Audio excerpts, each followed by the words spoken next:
Remission without application. What Supreme Court held why? The Supreme Court on Tuesday directed states to consider the premature release of prisoners even if they themselves do not apply for remission beforehand. This marks a significant shift in the apex court's approach to the matter. To separate decisions in 2013, Supreme Court had held that states cannot remit sentences suo motu of their own violation and the prisoner must first make an application. A bench of Justices Abhay S. Oka and Ujjwal Bhuvan has now reversed the court's previous stand in its judgment in Re Policy Strategy for Grant of Bail, a suo motu case instituted by the Supreme Court in 2021 to tackle issues regarding overcrowding of prisons. The power of remission refers to the power to reduce the period of a sentence for a person who has been found guilty of a crime. Section 473 of Bharatiya Nyaya Suraksha Sanhita, 473 of the Bharatiya Nyaya Suraksha Sanhita, BNSS 23, and Section 432 of the Code of Criminal Procedure grant state government the power to remit sentences at any given time. States may however impose various conditions that a convict must meet for her sentence to be remitted as well as conditions she has to further meet after her remission like periodically reporting to a police officer, failing to meet which their remission may be cancelled and they may be rearrested without warrant. That said, there are certain restrictions who may be granted remission. Section 475 of the BNSS, Section 433A of CRPC says that convicts serving life sentence who have been found guilty of an offence punishable by death cannot be released until at least 14 years of serving the sentence. To be sure, the power of remission with the states is separate from the power of the president and governor to remit sentences under Article 72 and 161 of the Constitution, respectively. The BNSS and the CRPC mention that remission process starts whenever an application is made to the appropriate government. The Supreme Court ruled that since most states have specific policies prescribing eligibility conditions, an application is not strictly necessary. This is in contrast to two Supreme Court decisions from 2013 in Sangeet and others versus State of Haryana and Mohinder Singh versus State of Punjab. In both cases, the court had held that power of remission under Section 432 of the CRPC cannot be suo motu. It had explained in Sangeet that Section 432 is only enabling provision, meaning that it only enables the government to override a judicial decision by remitting a sentence which can be set into motion only through an application for remission by the convict on his behalf. However, the court on Tuesday noted that prison manuals in several states require the prison superintendent to initiate proceedings for the grant of remission. Further, it stated that the court in Sangeet and Mohinder Singh did not consider a scenario where policy was framed by the appropriate government for grant of premature release or grant of remission. Sangeet and others versus State of Haryana and Mohinder Singh versus State of Punjab. In both cases, the court held that the power of remission under Section 432 of CRPC cannot be suo motu. It only explained in Sangeet that 432 is only an enabling provision, means that it only enables the government to override a judicial decision by remitting a sentence, which can be set into motion only through an application for remission by the convict on his or her behalf. One of the reasons that court in Sangeet has laid down the requirement for an application was that it eliminates for a discretionary or en masse release of convicts on festive occasions, but when there is remission policy in place that provides specific eligibility criteria, problems will arise if states do not exercise discretion. The bench held on Tuesday saying that the states have an obligation to consider cases of every eligible convict. Failing to do so, the court said, would be discretionary, discriminatory, and arbitrary, and thus violative of the right to equality under Article 14 of the Constitution. The Supreme Court directed that every state to create an exhaustive policy for remission within 2 months if one is not already in place. It also issued guidelines to build upon its decision in the Mafa Bhai Moti Bhai Sagar versus State of Gujarat. In this case, Supreme Court has held that eligibility conditions must be reasonable. The apex court held that conditions must account for various factors including motive of the crime, criminal background and public safety, and aims to ensure that criminal is rehabilitated and the criminal tendencies, if any, of the convict remains in check, cannot be so oppressive and stringent that the convict cannot take advantage of the remission and be capable of being performed. In Mafa Bhai, the court also had also clarified that remission cannot be cancelled in every case where conditions are breached. A minor or a trifling bench cannot be a ground to cancel remission. Relying on this judgment, bench of Justices Oka and Bhuyan held that a notice must be sent for cancellation of remission and the convict must be allowed to file a reply before the state makes its final decision.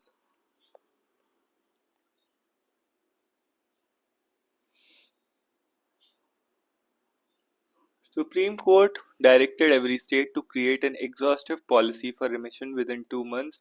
If one is not already in place, it also issued guidelines to build upon its decision in Mafa Bhai Moti Bhai Sagar versus State of Gujarat.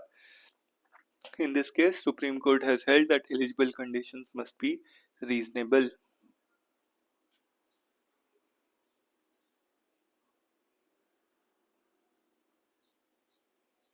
Relying on this judgment, the bench of Justice Oka and Bhuyan held that a notice must be sent to the convict containing reasons for cancellation of remission, and the convict must be allowed to file a reply before the state making its final decision.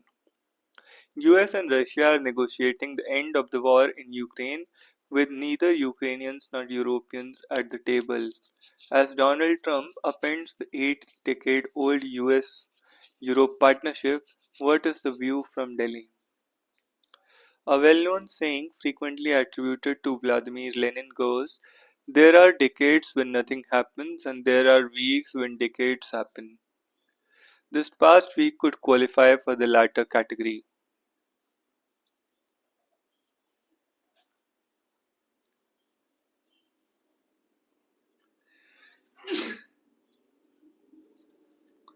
On February 18, a high-level delegation of ministers and officials from United States and Russia met in Riyadh, Saudi Arabia for the first in-person contact between Washington and Moscow since Russia invaded Ukraine 3 years ago. A path for the beginning of negotiations was cleared ahead. Days earlier, on February 12, US President Donald Trump had a highly productive 90-minute conversation over the phone with Russia's President Vladimir Putin. Two important developments followed Trump-Putin call for Secretary of Defense Pete Hegseth asked for Ukraine Defense Contact Group in Brussels to recognize that returning to Ukraine pre-22 borders was unrealistic. First Secretary of Defense Pete Hegseth asked the Ukraine Defense Contact Group that returning to Ukraine's pre-2014 borders was unrealistic. The US does not believe that NATO membership for Ukraine was realistic. Second, Vice President J.D. Vance told European leaders at Munich Security Conference that the main threat to Europe was not from Russia but from within. If you are running in fear of your own voters, there is nothing America can do for you. Second, the Vice President J.D. Vance told European leaders at the Munich Security Conference that the main threat to Europe was not from Russia but from within. If you are running in fear of your own voters, there is nothing America can do for you. These remarks, the one by Vance, was described as a lecture that stunned the Europeans, foreshadowed that meeting foreshadowed the meeting that two other senior members of the Trump cabinet, Secretary of State Marco Rubio and National Security Advisor Mike Waltz, with the Russian delegation led by Foreign Minister Sergei Lavrov in Riyadh. President Trump's approach, assuming he stays with it, marks a radical departure from the one followed by the US since the big war began in 22. The policy of Joe Biden in White House focused on isolating Russia politically and economically, helping Ukraine fight the war. Short of putting their own troops on the ground, the US and Europe got together to commit themselves to ensuring that Ukraine could defend itself. The support from Americans and the Europeans helped even though Volodymyr Zelensky frequently pleaded for more weapons, the Ukrainians managed to stand their ground. Russia had held onto their captured territory in the Donbass, but also has suffered some significant losses in Kursk last year. The transatlantic allies had a fundamental agreement on the war. Whenever negotiations to end it took place, nothing would happen without Ukraine at the table. But when the Saudis hosted Americans and the Russians this week, the Ukrainians were neither consulted nor invited. Some analysts recalled the Yalta Conference of 1945, when the leaders of the America, USSR, and Britain met to discuss the future of post-war Germany and Europe. Zelensky subsequently said Trump was trapped in a Russian disinformation bubble, while Trump mocked him as a mostly successful comedian and a dictator without elections who should have never started the war. Stern European leaders huddled in Paris on February 17 and again on Wednesday to discuss their support to Ukraine and future of the transatlantic partnership. This post-1945 partnership grew stronger during the Cold War. Europe thrived under the US security umbrella, through the Marshall Plan named after George C. Marshall, Secretary of State under George C. Marshall, Secretary of State under President Harry S. Truman, America helped rebuild the shattered economies of 17 Western and Southeast European nations. Zelensky subsequently said Trump was trapped in a Russian disinformation bubble, while Trump mocked him as a modestly successful comedian and a dictator without elections who should have never started the war. Stern European leaders huddled in Paris on February 17 and again on Wednesday to discuss their support for Ukraine and the future of the transatlantic partnership. This post-war 1945 partnership grew strong during the Cold War, and Europe thrived under the US security umbrella. Through the Marshall Plan, named after George C. Marshall, Secretary of State under Truman, America helped rebuild the shattered economies of 17 Western and South European countries. The partnership sustained even after the raison d'etre for NATO's existence disappeared with the dissolution of Soviet Union in 1991. The war on terror that followed September 11, 2001 attacks on the US rejuvenated the alliance. Troops from Germany, France, and UK and other European countries fought Al Qaeda and the Taliban in Afghanistan from 2001 and 2000 to 2014 as part of International Security Assistance Force. Satisfaction in Moscow, the turn by the Trump administration.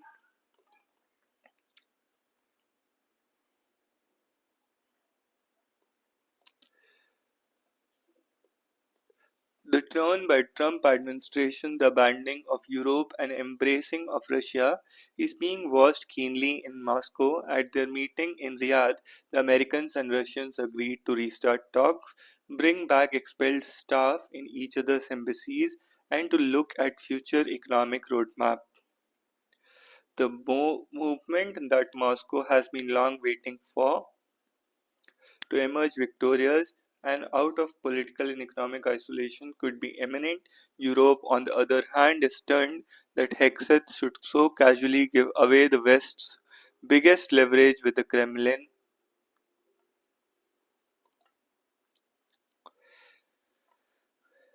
The possibility of NATO membership for Ukraine. Trump's European critics feel that the self-declared master negotiator is showing the lack of art of the deal. The US president is clearly not consulting his Ukrainian counterpart as he goes about his actions. His description of Zelensky as a dictator contrasts starkly with the Biden statement in 2023.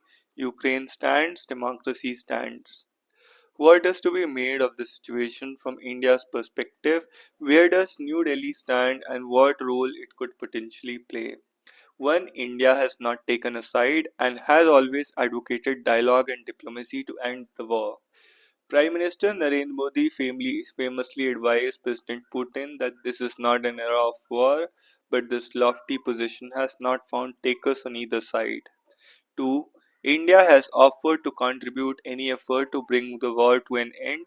Modi has visited both Moscow and Kiev and has met and spoken to both Putin and Zelensky several times in the last 3 years. However, New Delhi probably does not have the leverage or capacity to mediate the two warring leaders, and while it could have conceivably provided the venue for any talks earlier, the Trump is taking the lead. That possibility is now up in the air. 3. At a peace conference organized by Swiss in June 24, India did not sign the joint communique arguing that Russia was not at the table. It remains to be seen how India negotiates the present situation in which Russia is at the table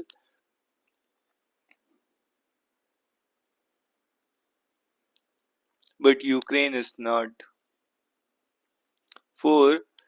Through the last 3 years, India has continued to engage with Russia at a bilateral level and at multilateral forums such as G20, SCO, and BRICS. This puts New Delhi in good stead in today's changed position as India prepares to host leaders of the European Commission, including President Ursula von der Leyen, next week. New Delhi will have to frame its position on the side of peace carefully. This will be a test for Indian diplomacy. 6. India will be keen to participate in the rebuilding of Ukraine as the post conflict future takes shape. New Delhi will be ready to engage with the international community on that aspect. 7. Even if it watches the Americans and Europeans, India will have one eye fixed on Beijing. New Delhi will be looking at the way Beijing moves on the peace negotiations, and when the US, after bringing the Ukraine war to an end, keeps in focus on the Indo Pacific strategy to counter China.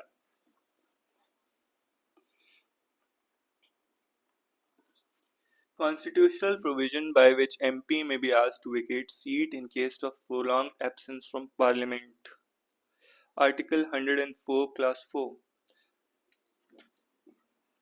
Incarcerated Khadur Sahib MP Amritpal Singh on Wednesday moved to the Punjab and Haryana High Court to attend the ongoing Parliament session, lest he lose his seat because of his prolonged absence from the House.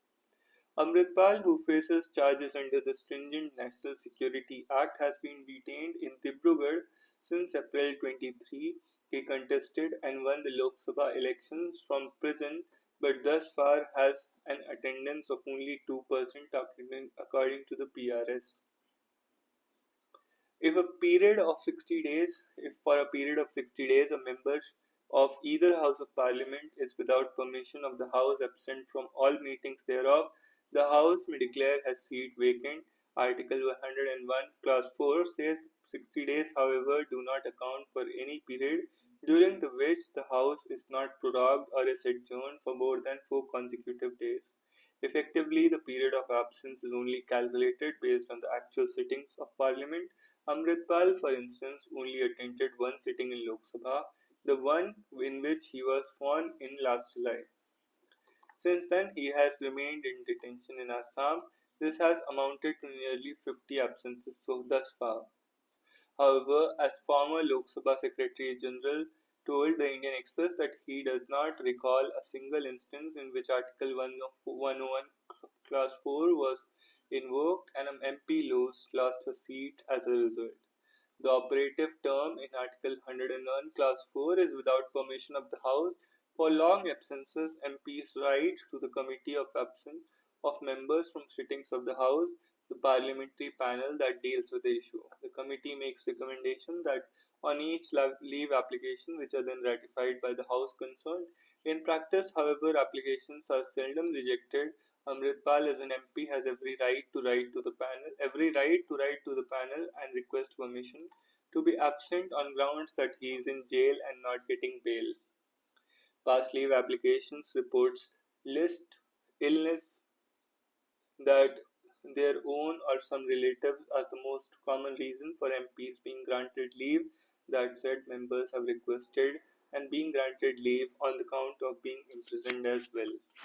23 In 23, then Ghoshi MP Atul Rai of the Bahujan Samajwadi Party sought permission to remain absent for on 23 consecutive sittings. As he was in jail, his application was granted. The House has to declare the seat vacant, meaning the matter has to be put to vote. This makes it even less likely that Amritpal will end up losing his seat simply because he is unable to attend proceedings.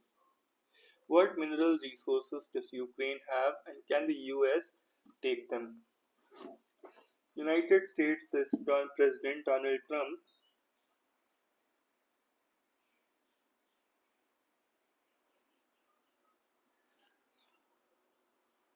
United States President Donald Trump on Wednesday accused Ukraine of breaking the deal over the use of its mineral resources by first agreeing more or less but then treating Treasury Secretary Scott Bessent, who traveled to Kyiv last week, rather rudely because essentially they told him no. Earlier this month, Trump asked for access to 50% of Ukraine's mineral resources in return for American aid, while it is uncertain where this offer stands after the US Russia meeting in Riyadh this week. It puts the spotlight on Ukraine's important reserves, especially critical and rare earth minerals. Critical mineral deposits in Ukraine, lithium, cobalt, titanium, graphite, and some rare earth like scandium are estimated to be worth up to $11.5 trillion. These minerals are critical in the manufacture of a variety of products from high-end weapon systems to clean energy solutions like electric vehicles to electronic gadgets and semiconductors. Much of the mineral wealth, critical mineral deposits in Ukraine are lithium, cobalt, titanium, graphite, and some rare earth minerals. Lithium, cobalt, titanium, graphite, lithium, cobalt, titanium, graphite, and some rare earths like scandium are estimated to be worth $11.5 trillion. These minerals are critical in the manufacture of a variety of products from high-end weapon systems to clean energy solutions like the electrical vehicles to electronic gadgets and semiconductors. Much of this mineral wealth remains inadequately surveyed and the quality of deposits is unknown. But their promise appears lucrative to the US and the West, especially because China has vast resources of these minerals. Indeed, mineral resources are part of the reason Trump wants them to take over Greenland. According to a report by Ukraine's Ministry of Environmental Protection and Natural Resources, the Ukrainian Geological Survey, Ukraine holds 22 of the 50 strategic materials identified by the US as critical, 25 out of 34 recognized by the EU as critically important. Particularly, Ukraine holds very competitive positions in five key ones: graphite, lithium, titanium, beryllium, and uranium. Ukraine holds 22 of the 50 strategic materials identified by the US as critical. Ukraine holds 22 of the 50 strategic materials identified by the US as critical, and Ukraine holds very competitive positions: lithium, titanium, graphite, lithium, titanium, beryllium, and uranium. Graphite, lithium, titanium, beryllium, and uranium. Graphite, lithium, titanium, beryllium, and uranium. Graphite, lithium, titanium, beryllium, and uranium. Trump gave no details other than indicating that he wants payment for the help that US has already extended to Ukraine.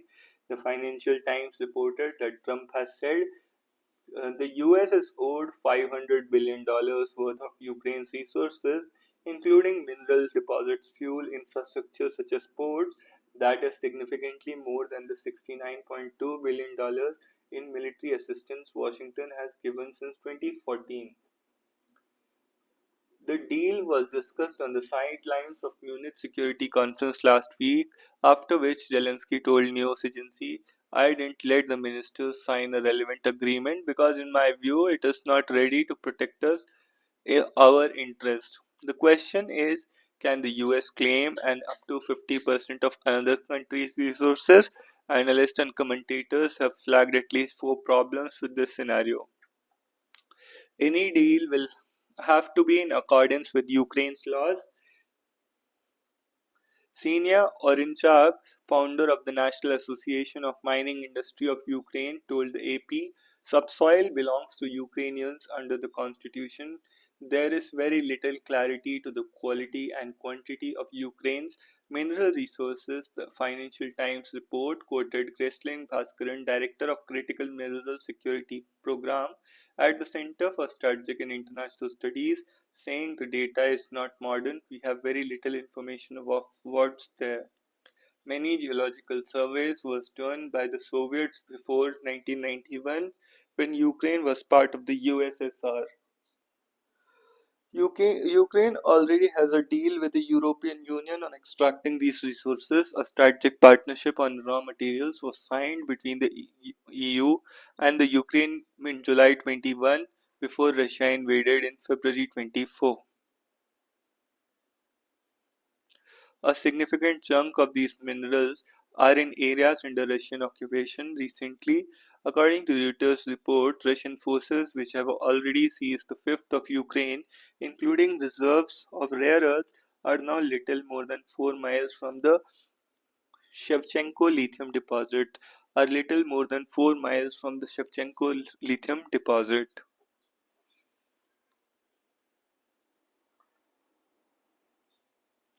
The US president prizes of everything and knows the value of nothing. Others must now endeavor to show him that his plans in Europe will not come as cheaply as he believes. Prizes of everything, knows the value of nothing.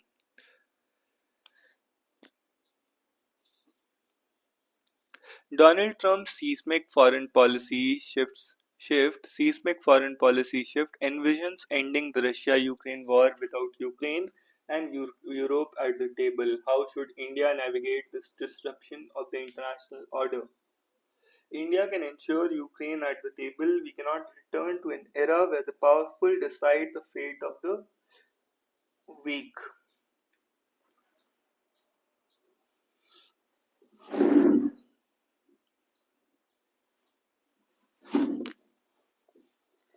As the United States and Russia engage in high level negotiations over Ukraine's future, without Ukraine at the table, India cannot help but see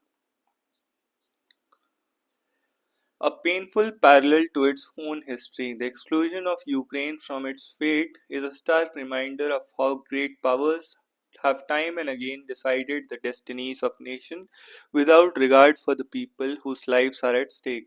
The manner in which Ukraine is being sidelined in these decisions mirrors the colonial arrogance that defined the partition of India in 1947 when Britain in its hurried and careless retreat drew arbitrary powers with little understanding of the human and geopolitical consequences. For India, the exclusion of Ukraine from these talks is more than just a diplomatic misstep, it is an act of profound historical injustice. The message is clear: big powers dictate the futures of smaller nations, regardless of their sovereignty or self determination. If history offers any lessons, India knows that peace deals brokered without justice do not create lasting stability, they merely reward aggression. In his first administration, US President Donald Trump's so called peace deal in Afghanistan was nothing but a withdrawal agreement that handed the country back to the Taliban. The erasure of 2 decades of progress, the collapse of Afghan democracy, and the return of brutal extremist regime that has taken away the freedom of Afghan women, minorities, and dissidents, rather than ensuring positive peace, one that secures justice, stability, and prosperity. Trump's deal abandoned the Afghan people to have uncertain and regressive future.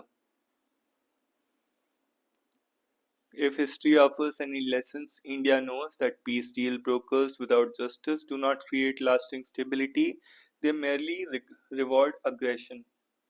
In his first administration, US President Donald Trump's so called peace deal in Afghanistan was nothing without a withdrawal agreement, but that handed the country back to the Taliban. The result erasure of 2 decades of progress, collapse of Afghan democracy, and the return of brutal extremist regime that has taken away the freedom of Afghan women. Rather than ensuring positive peace, one that creates, secures justice, stability, and prosperity, Trump's deal abandoned the Afghan people to an uncertain and regressive future. Now we see history repeat itself in Ukraine. Trump's approach to Russia Ukraine negotiations is not about peace, it is, it is capitulation. His administration is reportedly offering preemptive concessions to Russia, excluding Ukraine from its own future and rewarding an aggressor for violating international law. This is not a peace deal, it is geopolitical surrender that will leave Ukraine vulnerable and Europe weakened. India understands what it means to fight for dignity and territorial integrity. India's independence struggle was a fight to reclaim its sovereignty from imperial powers who saw it as a pawn in their strategic games. Ukraine is in the same battle today, fighting for its right to exist as a sovereign state, for its people to live without fear, and for its territorial integrity to be respected. Just as Britain drew haphazard borders in India without understanding the communities they divided, the Trump administration is preparing to redraw Ukraine's future without regard for the people who actually live there. In practical terms, India can push for 4 strategic points through a combination of diplomatic channels in international forums and bilateral engagements. First, India should use IBSA, India, Brazil, South Africa. India should use BRICS, IBSA, India, Brazil, South Africa, and SCO to push for a collective demand that Ukraine must be a part of the process. It should quietly pressure Moscow by warning that a flawed peace will lead to a long-term instability affecting Russia's future standing. Second, India can use its growing relationship with Saudi Arabia and the UAE, to whom both have engaged in the peace efforts, to insist that Ukraine be part of all negotiations. As a major energy importer, India can work with Gulf states to signal that a stable Ukraine is critical for global economic security. Third, as a key voice in the UN General Assembly Security Council debates and G20 summits, India can publicly oppose any settlement that does not respect Ukraine's sovereignty. Finally, India should use its major arms purchases from Russia and trade ties with the West as a leverage to ensure a fair settlement. A peace that does not include justice, accountability, and strategic security is not peace, it is merely a pause before another war. By conceding Ukrainian territory to Russia, Trump is laying the foundation for another long term conflict, just as Britain's arbitrary partitioning of India laid down the groundwork for decades of Indo Pakistani tensions. India, with its deep history of fighting the colonial injustice, cannot support a peace deal that is based on big power negotiations at the expense of smaller nations. A just resolution must be based on Ukraine's territorial integrity, dignity of its people, and its right to secure an independent future. Anything less than this would not be peace, it would be a return to an era of imperialism where powerful nations decide the fate of weaker ones without consequence. Just as India still lives without the wounds of partition, Europe may find itself trapped in another century of conflict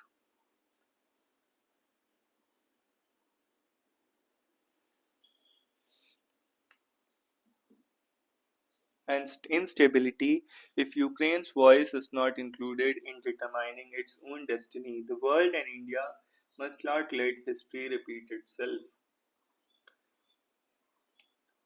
Delhi should B. Practical reset ties. The world is transactional and there are no friends or enemies. The transatlantic alliance has been knocked off its tie axis. The pronouncements by the US President J.D. Vance and the AI summit in Paris and the Munich Security Conference and the stark strategic realities outlined by the Defense Secretary, US Secretary of Defense Peter Hegseth at the NATO headquarters and the US will prioritize empowering Europe to own responsibility for its own security, have left no doubt that the alliance is considerably weakened. At the Riyadh meeting, US and Russian high level officials, in the absence of Europe and Ukraine, have agreed that Ukraine cannot be a part of NATO even while leaving open negotiations to Russia and Ukraine under Washington's watch, conceding that it would be unrealistic for Russia to return to a status quo without respect for territory and that sanctions on Russia will need to end following a peace deal. At an urgent meeting of the European leaders called by French President Emmanuel Macron in Paris, there was a sobering realization that Europe needs to build its own defense industrial capabilities to uphold its sovereignty. US Russia negotiations over Ukraine present them with the challenge of containing Russia in Eastern Europe to prevent what they fear could be a future attack on them while fortifying their own borders in case Ukraine caves to Washington and Moscow's combined pressure, and public opinion of the Ukrainian people a likely possibility that would stretch Europe's resources much more and divide it even further. The transatlantic alliance has been knocked off its axis. The pronouncements by US Vice President J.D. Vance at the AI summit in Paris and Munich Security Conference and the stark strategic realities outlined by US Defense Secretary of Defense Peter Hegseth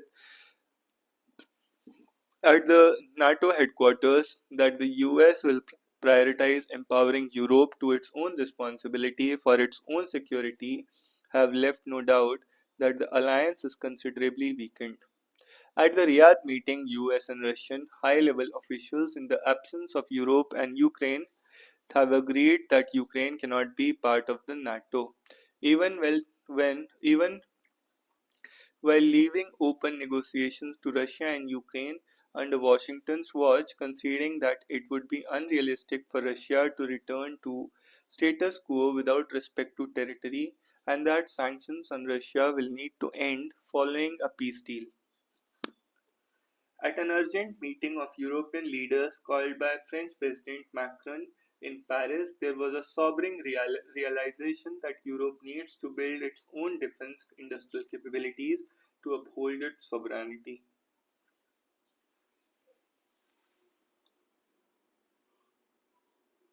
Have agreed that Ukraine cannot be part of a NATO even while leaving open negotiations to Russia and Ukraine under Washington's watch. At an urgent meeting of European leaders called by French President, there was a sobering realization that Europe needs to build its own defense industrial capabilities.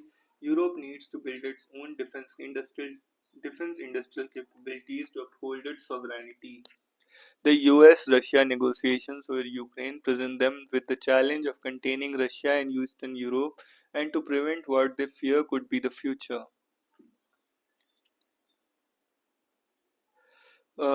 attack on them.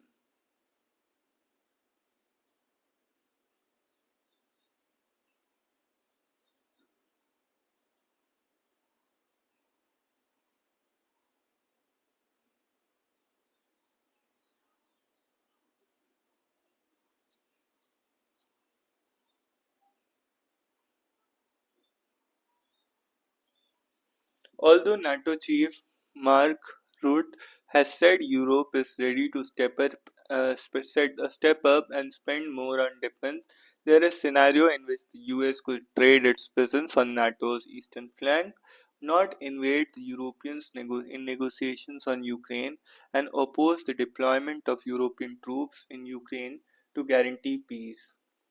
British Prime Minister Keir Starmer has said that the US must backstop any European security guarantees, but Trump has not been forthcoming. The Palestinian cause has suddenly seems hopeless in the face of plans agreed upon US President Donald Trump and Israeli Prime Minister Benjamin Netanyahu to build a riviera in Gaza after permanently displacing the Palestinian people. The Gulf Cooperation Council states and the Arab neighbors have been left scrambling. Under the pressure from Trump, they are trying to put together an alternative roadmap that will prevent the planned expansion of Palestinians but will put the burden on them to fund Gaza's reconstruction. Even as China remains a fierce rival in technology and trade and a geopolitical rival, Trump sees ready to cut a deal with President Xi Jinping on the trade front. US officials have cast the outreach to Moscow as an bold effort to draw Russia away from China, mend ties with the nuclear adversary, and halt a war that has already led to hundreds of thousands of casualties. There are fears that this could put the Chinese fox in the hen house with the European goose and its golden eggs and leave Taiwan to its own fate. This is a world of the strong, it is transactional, and there are no friends or no enemies. Going forward, it is imperative for India to reset its diplomatic sites and anticipate the imponderables. A few trends are clear. Europe will likely turn more inward and it will reciprocate on US tariffs. New avenues could open for countries like China, India, Vietnam, and other labor intensive manufacturing countries. Once peace returns, Ukrainian sunflower oil, fertilizer, wheat, and natural commodities will be available in the market again, bringing down prices for countries of the global south. Ukraine and Gaza will throw up opportunities for reconstruction. Europe will press ahead with its CBAM carbon border adjustment mission mechanism tax, which will mean Indian steel, cement, and other products on which CBAM will be imposed in the initial years before the list is expanded will face higher duties, yet this will be a level playing field. Indian industry will be able to adopt greener ways of manufacturing, which will be beneficial in the long run. India also has a real chance to forge ahead with digital partnerships and with Europe and the US and to find a common ground on AI regulation, e-commerce and data storage norms with Europe. Since both favor a middle path, India will have more choices in joint manufacturing and technology transfer in its defense exports.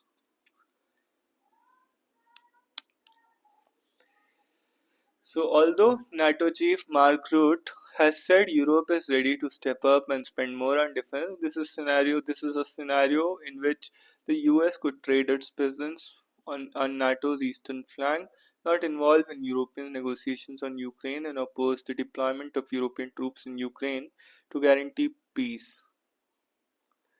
Prime Minister Keir Starmer has said US must backstop any European security guarantees, but Trump has not been forthcoming. Palestinian cause suddenly seems hopeless in the face of plan agreed between US President Donald Trump and Israeli Prime Minister Benjamin Netanyahu to build a river in Gaza after permanently displacing Palestinian people. The GCC and Arab neighbors have been left scrambling.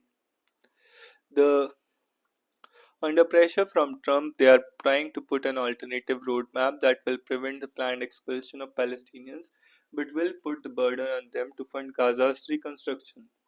Even as China remains a fierce rival in technology and trade and a geopolitical rival, Trump seems ready to cut a deal with Xi Jinping on the trade front. US officials have cast the outreach to Moscow as a bold effort to draw Russia away from China, mend ties with the nuclear adversary and halt a war that has already led to hundreds of thousands of casualties. There are fears that this could put the Chinese fox in the henhouse with the European goose and its golden eggs and leave Taiwan to its own fate. This is a world of the strong, it is transactional, and there are no friends or enemies. Going forward, therefore, it is imperative for India to reset its diplomatic sights and anticipate the imponderables. A few trends are clear. Europe will likely turn more inward and it will reciprocate US tariffs. New avenues could open up for countries like China, India, Vietnam, and other labor intensive manufacturing countries. Once peace returns, Ukrainian sunflower oil, fertilizer, wheat, and natural commodities will be available in the market again, bringing down prices for the countries of the global south. Ukraine and Gaza will throw up opportunities for reconstruction. Europe will press ahead with its carbon border adjustment mechanism tax, which will mean Indian steel, cement, and other products on which CBM will be imposed in initial years before the list is expanded will face higher duties. Europe will likely turn more inward and it will reciprocate on US tariffs. New avenues could open up to countries like China, India, Vietnam, and other labor intensive manufacturing countries. Once peace returns, Ukrainian sunflower oil, fertilizer, wheat, and natural commodities will be available in the market again, bringing down prices for countries of the global south. Ukraine and Gaza will throw up opportunities for reconstruction. Europe will press ahead with its CBAM, which will mean Indian steel, cement, and other products on which CBM will be imposed will face higher duties. Yet, this will be a level playing field. Indian industry will be able to adopt greener ways of manufacturing, which will be beneficial in the long run.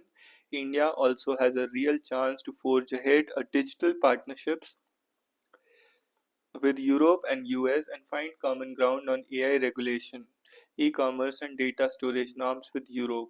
India will have more choices in joint manufacturing technology transfer in its defense imports.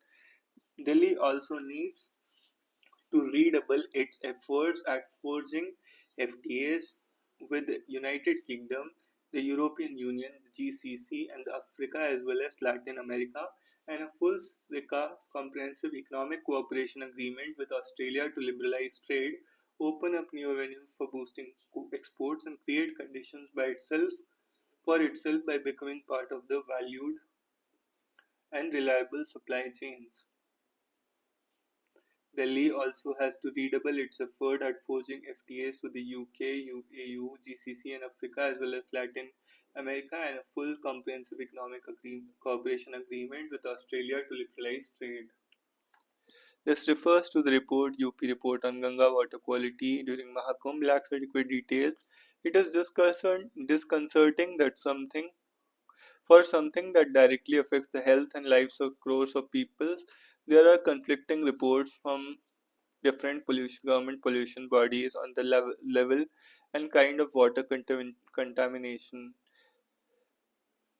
UP Chief Minister Yogi Adityanath, in his eagerness to create a world record for the planet's largest human gathering, appears unwilling to accept any criticism of the event from any quarter.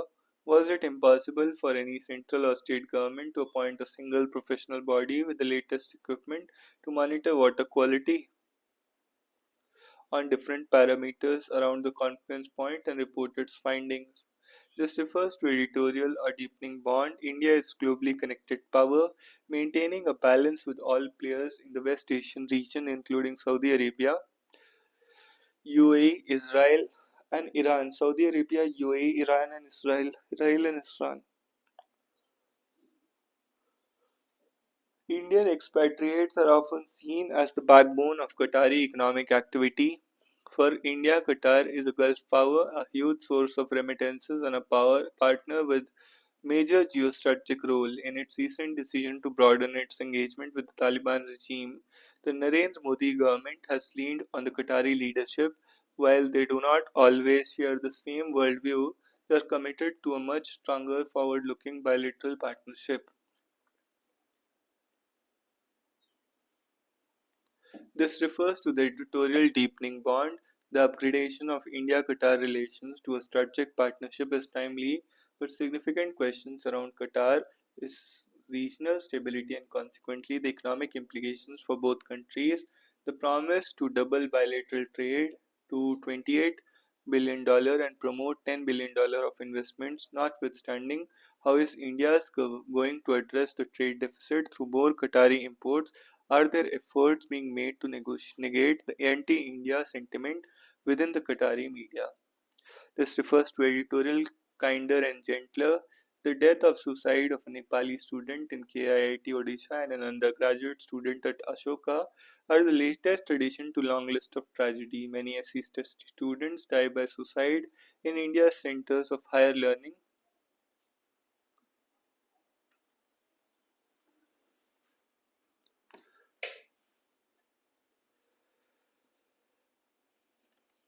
On account of caste discrimination. 2. Former Chief Justice Chandrachud once said that universities should nurture a culture of empathy and inclusiveness.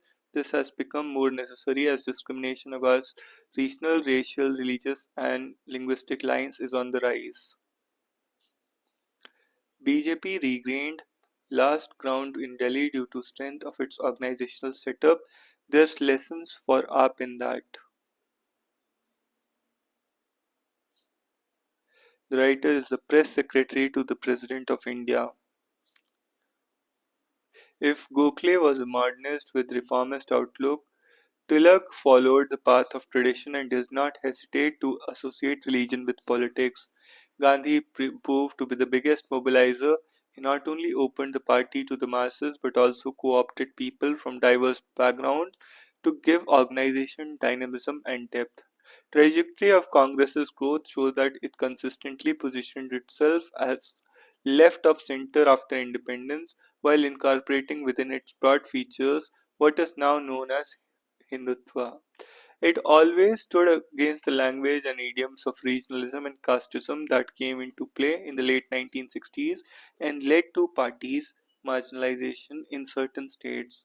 Yet party stood its ground to prove its nationalist credentials and did not cede space to regional forces. Since 2014, however, the party's seems to be not only thoroughly disarrayed organizationally but also acquiring a grammar that was alien to its historically. Take, for instance, the manner in which the party widely fluctuated from Janeudhari Brahmin to caste census, the fight against Indian state by the way of reinventing its political vocabulary.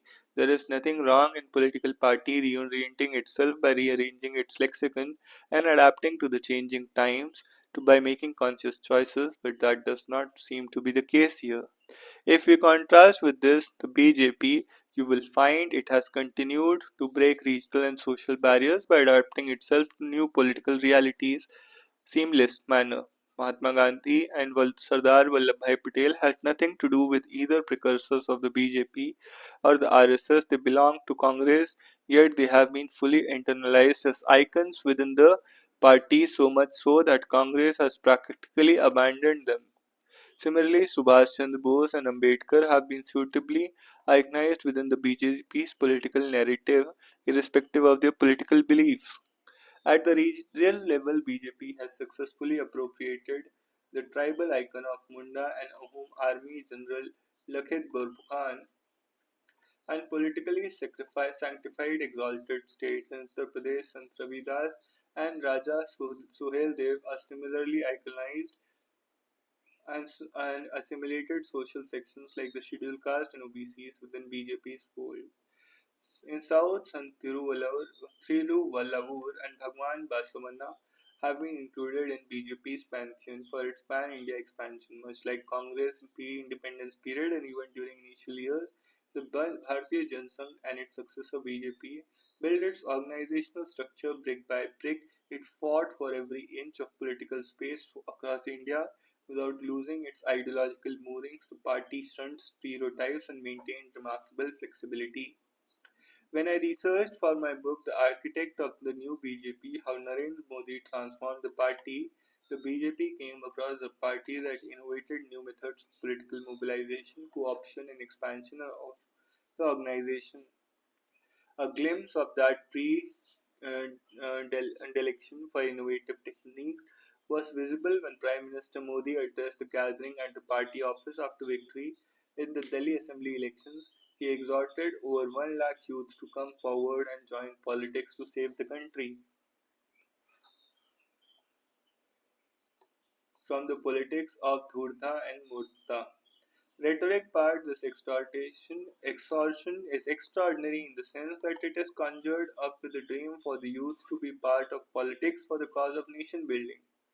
If one goes back in time, Aap had tapped into the energies of youth and the restive middle class of the capital to emerge as a viable political option against conventional politics. Driven by the motley group of social activists, it lacks a cohesive political agenda and rose to power by largely mimicking the agitational politics of the past.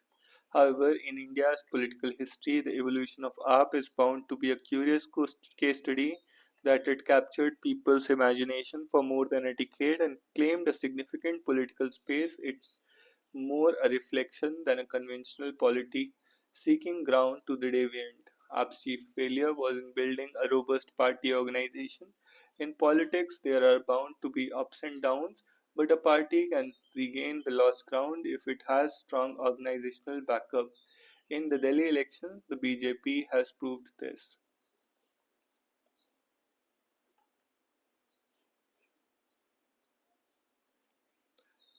A welcome uptake, greater flow of resources to states augurs well for capital spending. State governments are one of the key stakeholders of the union budget. Each state's assessment of its revenues, expenditure, and deficits is affected to varying degree by the magnitude of tax devolution and grant it receives from the central government. In fact, tax devolution and grants together account for 40% of the revenue of the several states. Additionally, since 2020-21, interest-free loans for capital expending from the center have emerged as a key source for funding for the state. In the last 5 fiscal years, actual tax devolution has varied meaningfully from the amount initially budgeted by the center in both directions. In 24-25, central government has modestly revised tax devolution up to 12.9 trillion in its revised estimates from the 12.5 trillion indicated in the July 24 budget. This increase reflects the payment on account of each earlier periods as well as an uptick in the state's share in income tax revenues in the revised estimates relative to the budgeted levels. For 25-26, tax devolution has been budgeted at $14.2 trillion, around 11% higher than the last year. Given the extent of the tax foregone following the modifications in the personal income tax, the union government projections of growth in its gross tax revenues as well as the central tax devolution may turn out to be somewhat optimistic, which could mildly dampen the growth in tax devolution. Additionally, grants from the center have displayed an uneven growth trajectory in recent years. The end of the GST compensation grants in 22-23 and the decline in Finance Commission recommended grants led to the total grant to states declining by 13% in 23-24 to 7.8 trillion. Further, grants have been marked down by nearly 1 trillion in the 24-25 revised estimates, led by lower grants for centrally sponsored schemes and GST compensation grants. Subsequently, total grants have been pegged at $8.9 trillion in 24-25, indicating a growth of about 14%, exceeding an increase in tax devolution. To boost the resources of the state governments, the center has been stepping up allocation under the Special Assistance Scheme as loans to states for capital expenditure. In 24-25 revised estimates, the allocation for the CapEx loan scheme is set at rupees 1.25 trillion, lower than 1.5 trillion in the budget estimates. It is a positive sign that till January end, the actual disbursement has already touched 1.1 trillion. This is similar to the amount transferred to this the last year.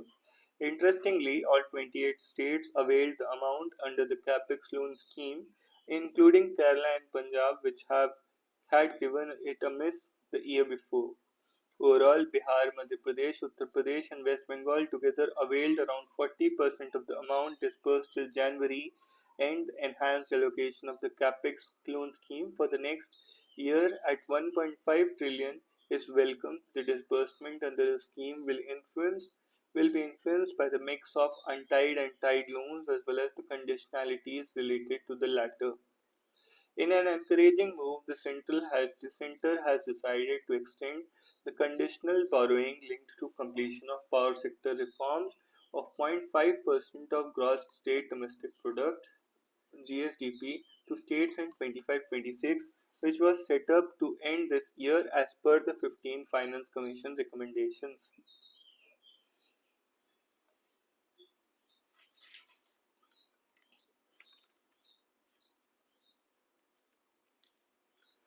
The extension of this additional borrowing reflects the center's thrust to incentivize states to undertake key reforms in crucial sectors like power, key component for overall economic growth. During FY 22-24, the number of states borrowed $1.2 trillion under this conditional borrowing framework. In our view, features of the recent union budget, which is untied as opposed to several grants which are tied to end use, higher outlay under the capex loan scheme, as well as the extension of power sector reforms linked additional borrowing permission augur well for state capex. Looking beyond budget, state government will await the recommendations of the 16th Finance Commission, especially with regard to the deficit and debt targets for the period 2027 to 31.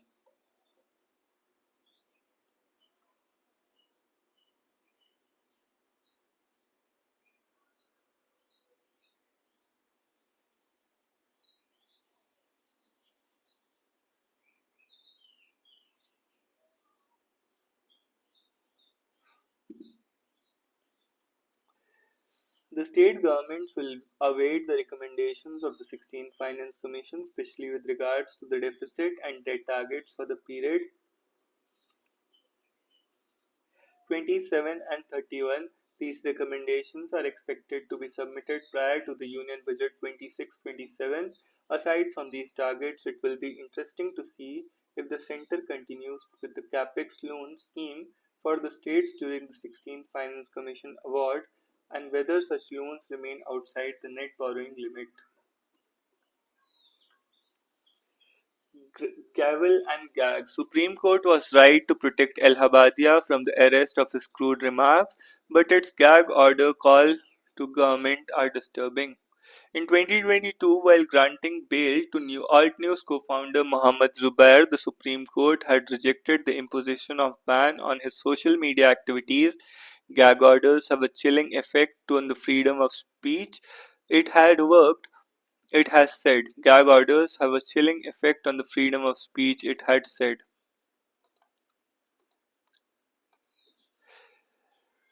This weak court appears to have turned the clock back on the right it has stoutly defended once in prohibiting podcaster influencer Ranveer Al-Habadia, whose comments on a YouTube show set off a controversy earlier this month, and his associates from airing content on social media until further notice.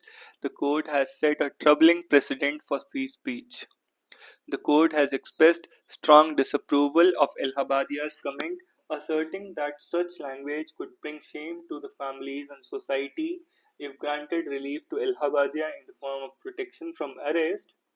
Besides allowing the FIRs against him to be clubbed together, yet the imposition of prior restraint in the form of gagging is concerning.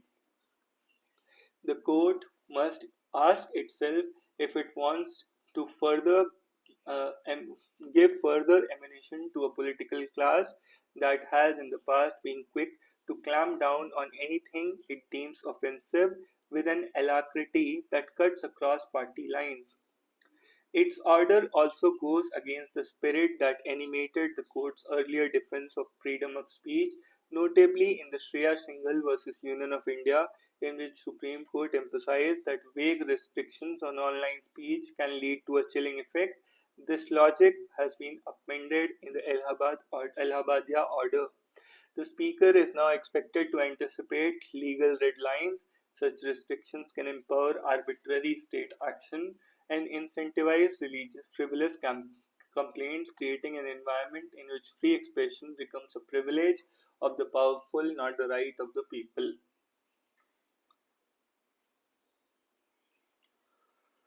It is also worrying that hear, when hearing another matter, the bench referred to the Allahabadiya case and sought the government's response on whether it is considering addressing the regulatory vacuum in online content. Already, the Parliamentary Standing Committee on Communications and Information Technology had asked the Ministry of Electronics and Information Technology to look at bringing online platforms under legal scrutiny. While regulation to prevent genuinely harmful content is necessary, it must be balanced against the fundamental right to freedom of speech. Over-regulation or vague guidelines, as the court itself has warned in Shreya Singhal, could lead to self-censorship. As the case proceeds, the court must reconsider these directives.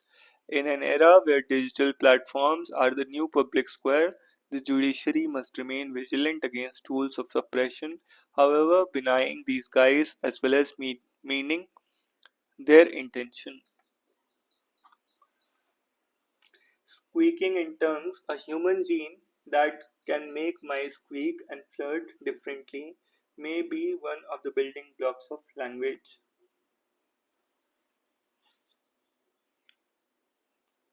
Delhi's welfare dilemma challenge before the BJP government will be to find ways to move from freebies to empowerment. With Rekha Gupta as the new chief minister, Delhi is set to get the new government and hopefully new governance as well. The style of government governance may mimic the center, but Delhi's voters' expectation of the new governance is better than more productive one when compared with that of AAP.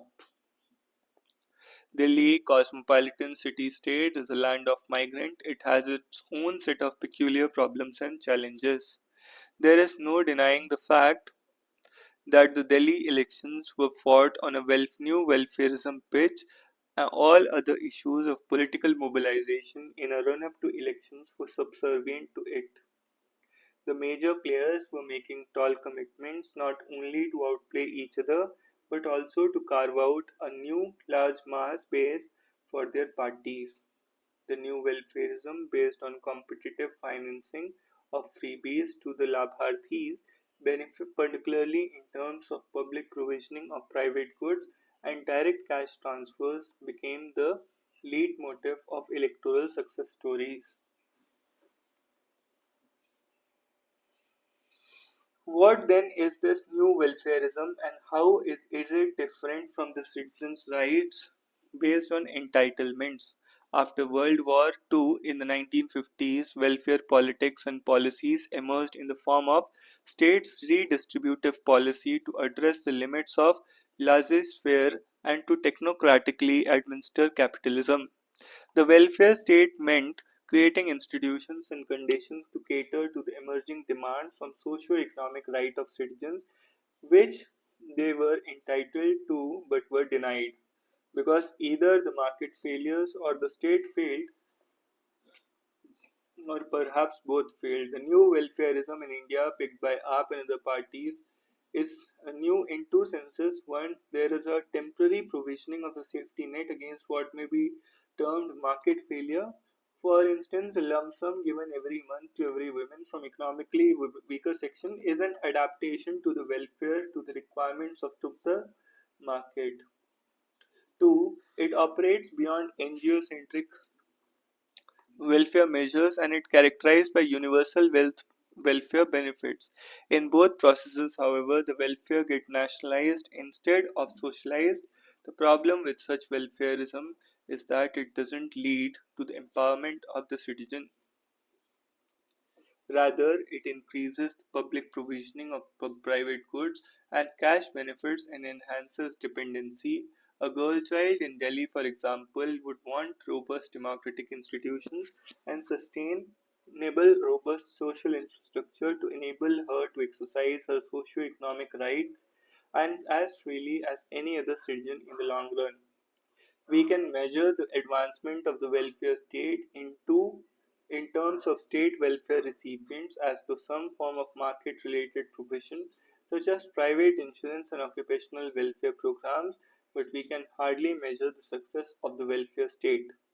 The real problem, therefore, is the failure to effect a fully institutional welfare state, in particular one that addresses the issue of full employment.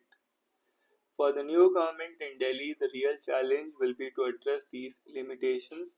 Governments seldom think that on a long-term basis are caught in their own web of freebie politics, doing more harm than good by making the citizen passive, dependent and disempowered over time. In the manifesto, the BJP laid out an ambitious roadmap for the city's future, giving financial benefits to almost all sections of the society in a way or the other. The citizens of Delhi have voted emphatically for change. BJP has not two-third majority. Delhi rising expectation for better governance, particularly in areas of pollution, safety, security, health, and education.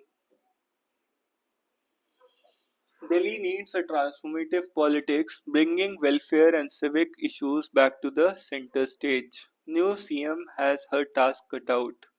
In a maiden speech, Rekha Gupta promised to take Delhi to new heights. The fourth women CM of Delhi has more than two-thirds majority in the assembly and a centre's backing. Taking Delhi to the new heights will be demand more. It will require an understanding of the capital's demographic diversity and its civic issues.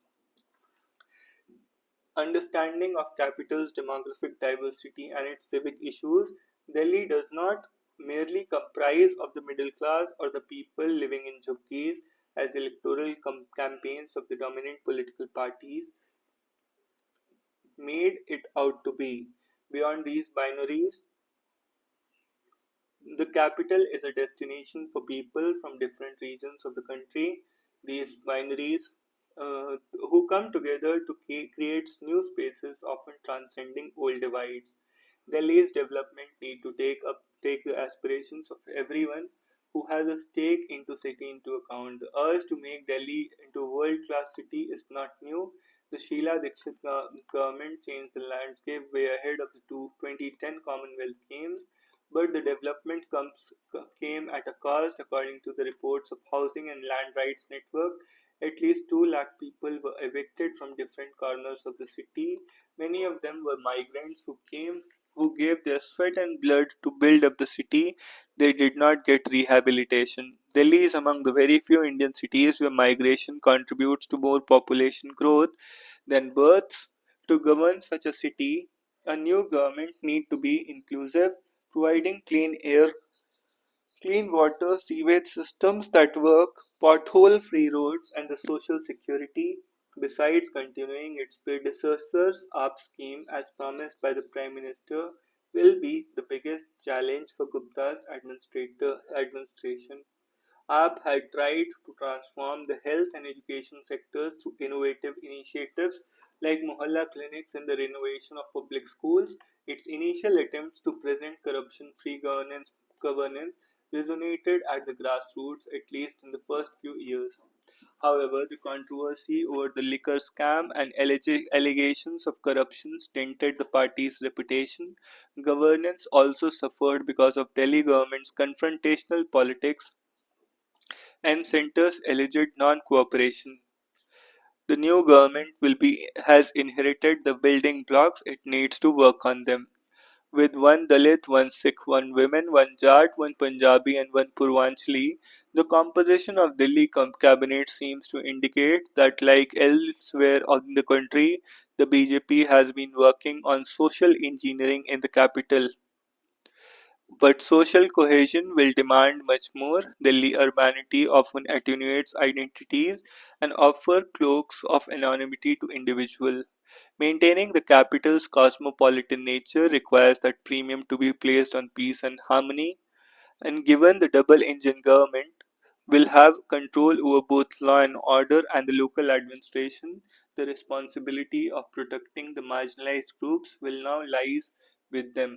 Urban sociologist A. Gertner, who documented the transition of a city ahead of CWG in his book Rules by Aesthetics, has asked the DDA official about the aesthetics of a world class city. We know what a world class city should look like, he was told. Presumptive knowledge, however, is not sufficient. The government and its officials must listen to the ground. Language exerts hidden power like the moon on the tides. Language exerts hidden power like the moon on the tides.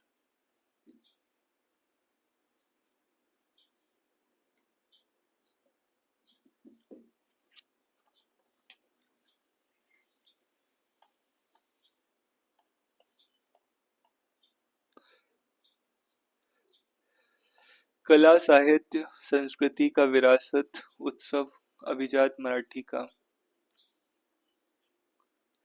Mahakumbh, a global celebration of India's spiritual heritage, marks the grandest spiritual gathering in history, bringing together millions in a sacred celebration of faith, tradition, and cultural heritage. Honorable President of India Srimati Draupadi Murmu and Prime Minister Narendra Modi took a holy dip at the Triveni Sangam.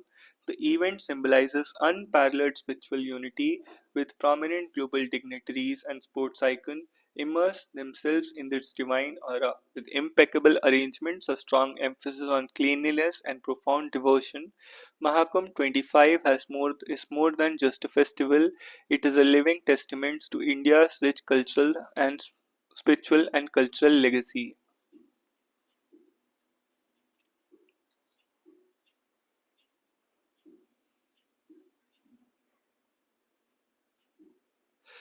Accelerating agriculture, the Union Budget 25-26, Ministry of Finance, Annadatta at the heart of progress, special initiatives for our farmers that pave the way for self-reliant and developed Bharat.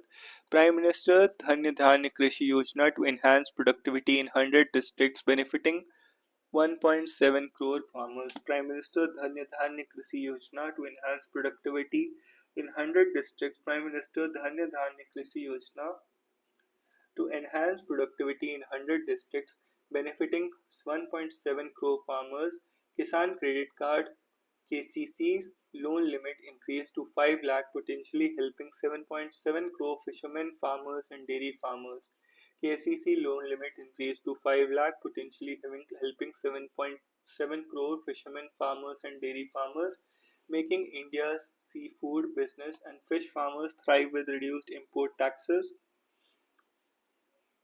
Basic custom duty on frozen fish paste slashed by 30% to from 30% to 5 paste, and tax on fish hydrolysate dropped from 15 to 5%.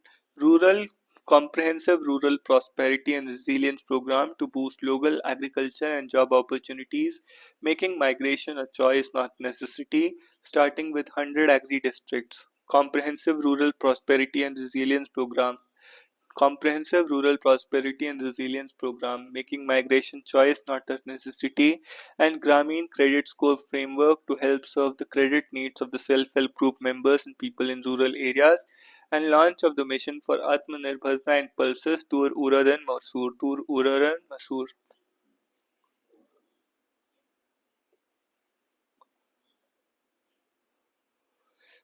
Olympic medalists reduced to saying yes sir, yes sir. Gopichand wants young players from middle class to study and details how India is not equipped to handle alternate careers for those who don't make it big.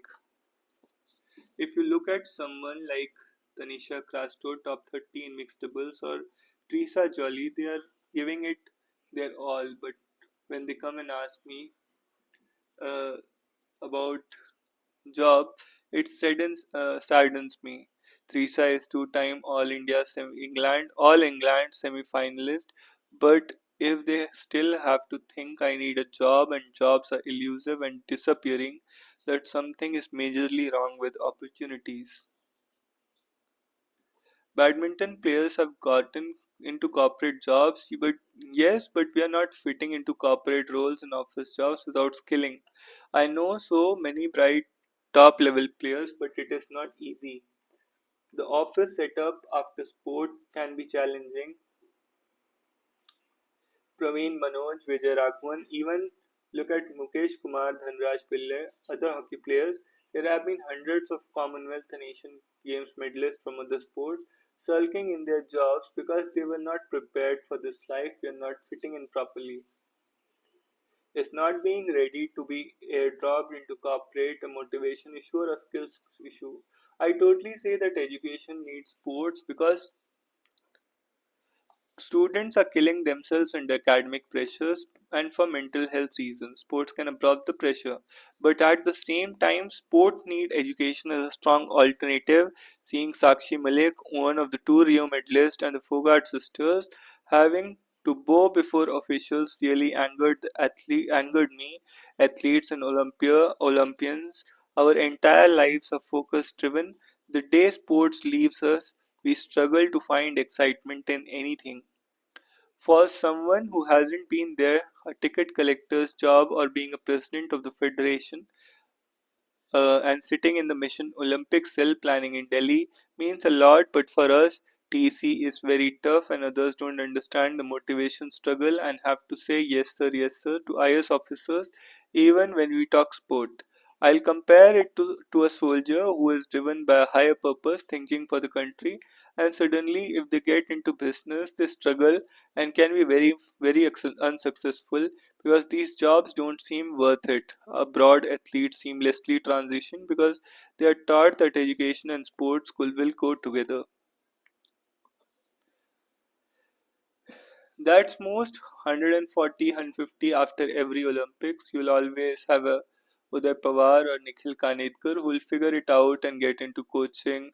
I'm talking about the rung below them, who is not 150 people but 10,000 and growing in 10 last 10 years. I'm concerned about the respect that Sakshi or someone like Manu Bhaker won't get. She won't won double medals but is just one of the 178 deputy directors in the state.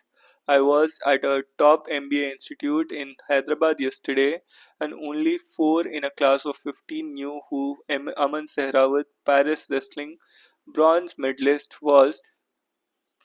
People on the street have forgotten even Olympic medalists. There's an Olympic silver medalist who has to say, agree, sir, to some MBA students because of their job ranks. We are essentially reporting to 25-year-old guy who hopefully respects us and knows us for our sport. If they don't like sports, humiliation is inevitable. We are at the mercy of a society for respect. You want me to tell parents to still put kids in sports? Education and sport has to go together, and skilling and exit opportunities for athletes are very important to equip them for life ahead. After that, reserve spots for us at the board level. Let it be sports person versus sports person competing for that seat at the high table. Have 5 at the GM level, 5 at director levels, and not a restricted ceiling of the railway's clerical job. The country that celebrates medals needs to handhold athletes to the stage. Let us not go IRS institutes and learn the rope for 2 years if others get in at 60 marks made concessions for us to get in at 50.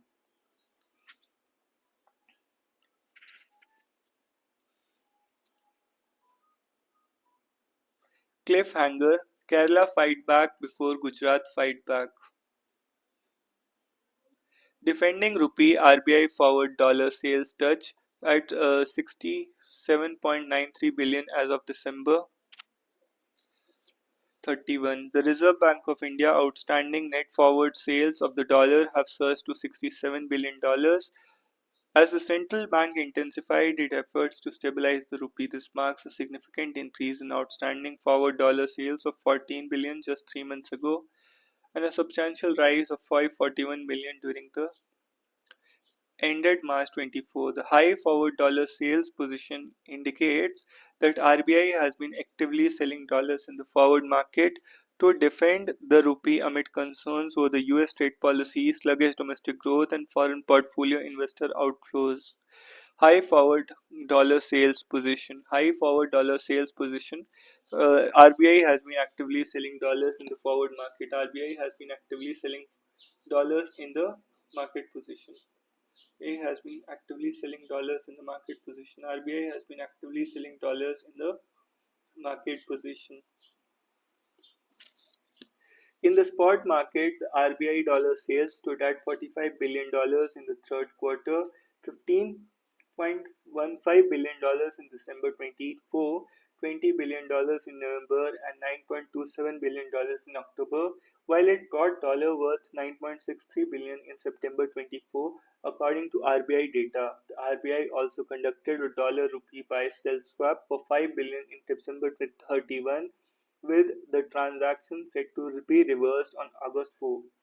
This move aims to manage the impact of the RBI spot market interventions on rupee liquidity. However, while higher dollar sales in the forward market may not impact the forex kitty immediately, it can lead to decrease in forex reserves subsequently, since the RBI is expected to repurchase the dollar in the forward market on the prescribed dates. By selling more dollars in the forward market, RBI is effectively reducing the demand for dollars in the spot market, which helps to stabilize the rupee. The rupee depreciated by 1.5% month on month in January 25, in line with movements in the most major currencies. Amid growing global uncertainties, it has fallen to a low of 87.95 earlier this month. 87.95 earlier this month. A rising US dollar and FPI outflows from emerging market economies amid growing global uncertainties exerted significant pressure on emerging market currencies during the January 25. In an environment of heightened global market turbulence, the rupee exhibited relatively low volatility. In terms of the 40 currency real effective exchange rate, the INR depreciated by 2.2% month on month due to depreciation of INR in nominal effective terms. As of February 7, 2025, India's foreign exchange reserves stood at $638.3 billion, providing a cover from 10.8 months of imports and 89.7% of external debt outstanding at end September 24. The RBI noted that strong macroeconomic fundamentals and improvements in various measures of external sector vulnerability have helped India navigate the ongoing wave of global uncertainty.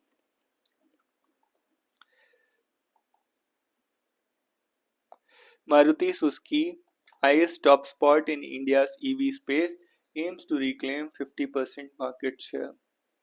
India's biggest car maker, Maruti Suzuki, wants every other car sold in the country to be formed from its stables, as the company eyes claiming 50% market share as the new midterm plan. REITs invite SEBI proposes fast-track follow-on offers. REITs allow individuals to invest in diversified portfolios of properties such as office building, apartment, shopping centers, and invites allowed individuals to invest in infrastructure projects in India such as road, highways, distribution networks. Finance Ministry to meet heads of public banks on March 4. FMCG stocks log worst losing streak over demand concerns.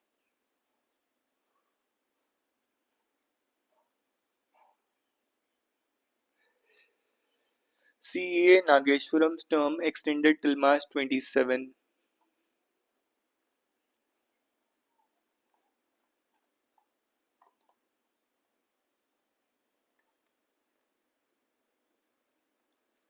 Today, the sun will rise on India's most inviting investment destination, Invest Kerala. Bodies of Israeli women, her two young sons among four handed over by Hamas. US withholds co-sponsorship of UN motion backing Ukraine. US withholds co-sponsorship on UN motion backing Ukraine. US Special Envoy to Ukraine and Russia Keith Kellogg with Ukrainian President in Kiev Thursday. US is refusing to co-sponsor a draft a resolution marking 3 years since Moscow's invasion that backs Kiev's territorial integrity and again demands Russia withdraw its troops. Countries can decide to co-sponsor a resolution up until the vote. The 193-member General Assembly is due to vote on Monday. In previous years, the United Nations has consistently co-sponsored such resolutions since purport and of a just peace in Europe. One of the sources who, like the others, requested anonymity and to discuss sensitive matters said on Thursday. A second diplomatic source who was requested anonymity said, "From now, the situation is that they won't sign it. Efforts are ongoing to seek support from the other countries instead, including the Global South."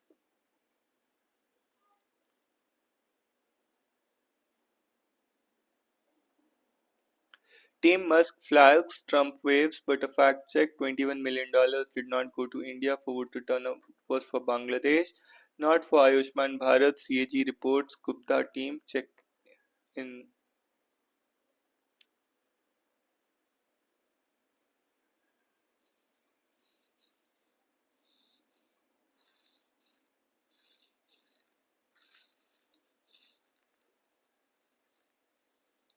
Two Class 10 board exams next year, CBSE may shrink schedule under 2 weeks.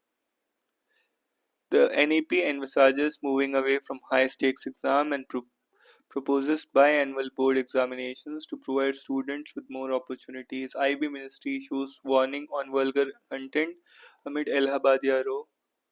Very, very disturbing. Supreme Court stays Lokpal decision to probe High Court judges.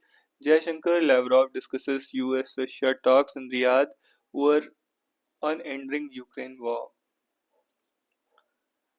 Coach Gopichand reality check for middle class parents investing everything in sport is a big risk.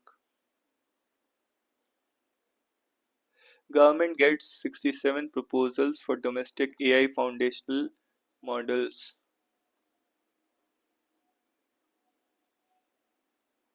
Under UPA regime, secret deals made China India's biggest trade partner.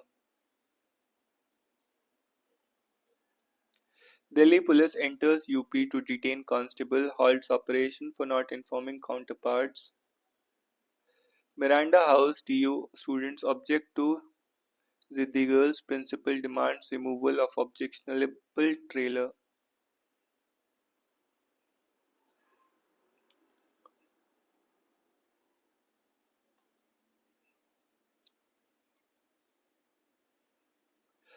As House panel looks at joint poll bills, BJP mounts public outrage.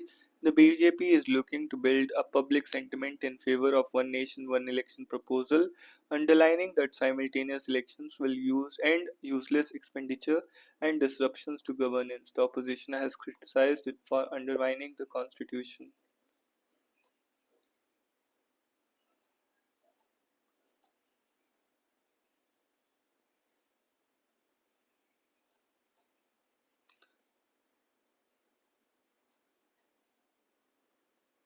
AAP Satishi government says no cabinet decision on giving 2,500 a month to women.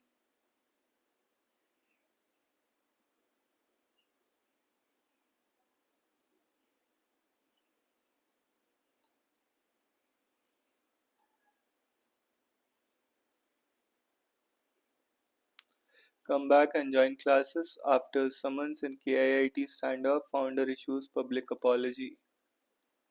Haryana to set up 24/7 help desk for runaway couples seeking protection. Haryana government has initiated a process to set up 24/7 help desk in every district to attend to the grievances for a runaway couple facing threat to life and liberty. Widows should stay home, pray cleric statements, Park Row. Panama confirms arrival of Indian deportees from US.